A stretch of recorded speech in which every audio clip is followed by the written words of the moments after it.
Ајде да играме живо, а учиме дигитално е Еразмус Плюс проект во кој е вклучено и основното училиште Страшо Пинџур од село Соколарци, општина Чешиново, Облешево, заедно со уште 5 европски училишта од Турција, Романија, Бугарија, Полска и Литванија. Преку проектот, учениците и наставниците преку разни активности се запознаваат за начините и апликациите за користење на модерната технологија во процесот на учење, а во исто време преку забавни, спортски и културни активности и манифестации учат за природата и игрите на отворено и затворено.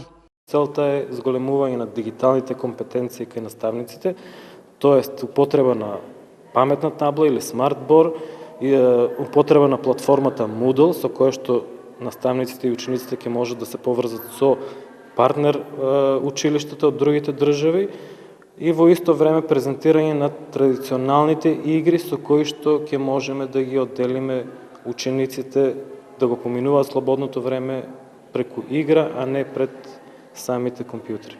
Во текот на овие 2 години ќе се изврши помеѓу учениците од нашето училиште и учениците од другите 5 држави, во кои ќе имаме 6 меѓународни посети и тие ќе дојдат кај нас.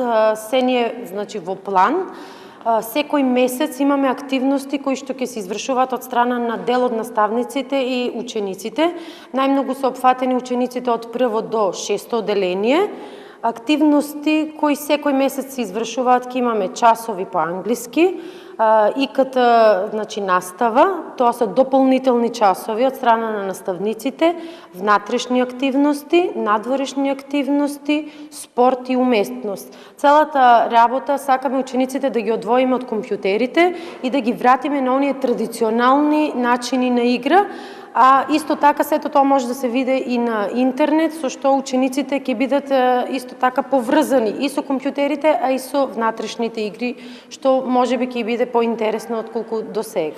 Некои од споменатите активности како дел од проектот се веќе завршени, меѓу кои и изложба и подготовка на етнохрана од страна на учениците од село Чешиново, спортски активности од учениците од село Уларци, математички активности во село Спанчево.